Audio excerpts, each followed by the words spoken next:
Curriculum and Pedagogy class. Infantia College present Pedagogical Documentation Film Festival with the extraordinary participation of Natalie Oviedo, Caterina Dominguez, Leila Canovas, and Juliana Jimenez. We hope you enjoy this film festival. Welcome everyone. To start, let's define the word documentation. According to Professor Jessica Phillips, documentation refers to gaining information about something that is happening in the classroom or playground related to children's learning. Pedagogical documentation tells us what children know, what children think, what they understand, or what kind of question they may have. Documentation also supports teachers to collaborate with others and plan an intentional curriculum to promote purposeful learning and development. Why is documentation useful? Pedagogical documentation provides evidence of what children have done and learned. According to the Professor Jessica Phillips and the Kindergarten program, pedagogical documentation gives children the opportunity to reflect on their work and reconstruct what they already know. It also facilitates the process of understanding children's thinking and recognize their strengths and skills by making their learning visible. Documentation makes possible for educators to decide what to do next in order to expand children's knowledge, choose materials that will support practicing skills, and also to plan a curriculum that will help children to continue gaining knowledge and new abilities based on the observation and their interests. So you might be wondering, what makes documentation pedagogical? What makes documentation pedagogical is that we use it as a tool to learn more about the children, how they learn and what their interests are, and that we use this acquired knowledge to plan a curriculum that is intentional and can truly support children's learning and development. What is more, if we go back to the definition of pedagogy, it refers to the way we teach, and it is informed by the educator's philosophy, beliefs, and view of the child, according to Cole 2019 and Phillips 2021. Therefore, we transform documentation into pedagogical documentation when we use our interpretations of it to adapt our curriculum planning and teaching methods to the specific needs of the children that we have identified through our observations. Now let's talk about how to create a high-quality, meaningful, and useful pedagogical documentation. Ontario Ministry of Education states that to produce high-quality documentations, educators need to observe, listen, analyze. It's also important to think further and engage in reflection. On the other hand, it's so important to share what we have noted and our curiosity with others. So it's so important to use collaborative inquiry approach. We might ask ourselves, where do I begin? It's important to establish your primary purpose. When you establish your primary purpose, will help you sift the evidence and serve as a lens for interpretation.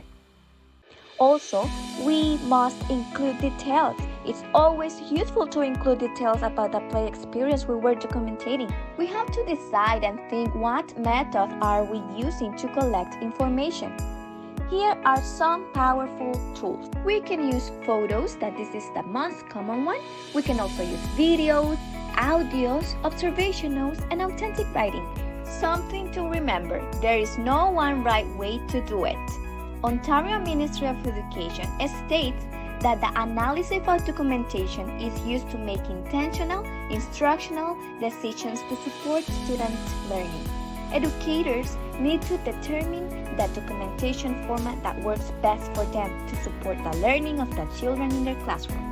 Now is the time to continue demonstrating our understanding of the documentation process. The first example we choose is, in this example we can see 3 photos and some comments made by the child in the photo. And the information that we see in this documentation is not enough to establish the learning that the child is having with this experience. We do not know what the child's intentions are with this play experience or what his thought process is, as the documentation is not detailed enough. The quotes from the child are not interconnected. What we propose to do next is to be able to know the child's intention in this play experience and what his thoughts are. We will observe, listen, and ask open-ended questions that would help us document and interpret the child's thoughts and learning. To offer a specific suggestion, we will need the documentation to include more information. In our analysis, we see that there is no indication of concrete or intentional learning. For that reason, it is a low documentation. We do not know the child's intentions or if he was even the author of that tower.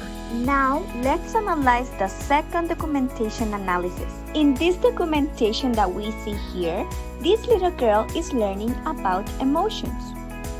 And we might wonder, what learning is happening here? Based on the kindergarten document, the frame we choose is self-regulation and well-being. The overall expectation number 2, because demonstrate independence, self-regulation, and a willingness to take responsibility in learning and other endeavors. A specific expectation 2.4, because demonstrate self-regulation and adapt behavior to different contexts within the school environment. How do we know this? Well, because we see a sequence of pictures demonstrating the little girl's reaction to the question she is asked. Other thing that help us make learning visible in this documentation is that we have a picture of the little girl watching the video about emotions. Besides, we also have direct quotes of her answers. In this documentation, the girl responds with 2 different gestures. First, she seems to be sad in a bad mood, and in the other one, she is smiling. So what might we do next? Well, we can enrich this learning by creating a storytelling activity with puppets that have different expressions representing emotions. We can also encourage her to copy the puppet's gestures using her own facial expression and compare them in front of a mirror. Also, read a book about emotions while asking open-ended questions about what is being read. Is this a high-quality documentation? We believe it's a medium-quality documentation. Why? Because it limits us a little and could have been more explicit. Also, it does not give a complete picture of what process this little girl goes through to analyze her own emotions and answer that questions that her instructor asked her. Also, we do not know exactly how the content of the video was approached and if it is related to the question she was asked later on.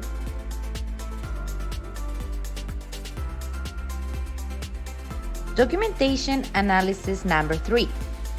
Julieta was playing restaurant with her pretend kitchen. She started preparing drinks and heating them up on the stove. Then she said, "I'm thirsty," and proceeded to prepare a baby bottle with milk and heat it up in the microwave. She took the milk bottle and pretended to drink it. Once she was done pretending to drink, she said, "Uh-oh, my teeth are dirty." So she ran to the bathroom and picked up her toothbrush and toothpaste. She then started brushing her teeth. After a few minutes, she said, "All done, now they are clean," and gave us a wide smile showing her clean teeth. The most dominant frame we could determine from the kindergarten program is problem solving and innovating. Overall expectation number 6 demonstrates an awareness of their own health and well-being. Specific expectation 6.3 practice and discuss appropriate personal hygiene that promotes personal, family, and community health. How do we know? What helped us make the learning visible were her quotes and the descriptions that were provided in the documentation about different moments of her play, as well as the pictures of Julieta that clearly demonstrated what she was doing. What might we do next?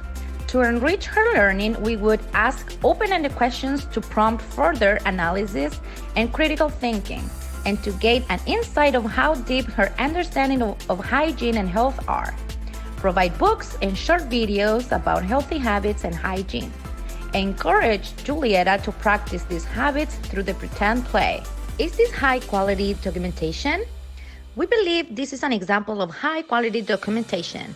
There is a concrete and visible learning that can be appreciated through the pictures, descriptions, and direct quotes. Now, for the conclusion, let's summarize what we have learned about high-quality pedagogical documentation. We have learned that it is based on observation and analysis. It makes learning visible and gives us an insight into children's thinking. It focuses on children's interests, strengths, and inquiry. It includes relevant details, quotes, and may include pictures. It must be easy to read and understand. And it allows educators to plan a rich and intentional curriculum. It can be made using a variety of methods, and it always serves a purpose. Pedagogical documentation is an essential part of our role as educators. Now you will see the references. This is where we got our information from. Thank you for watching our video. We hope that you enjoyed it and that you learned a lot. Now, have a wonderful day.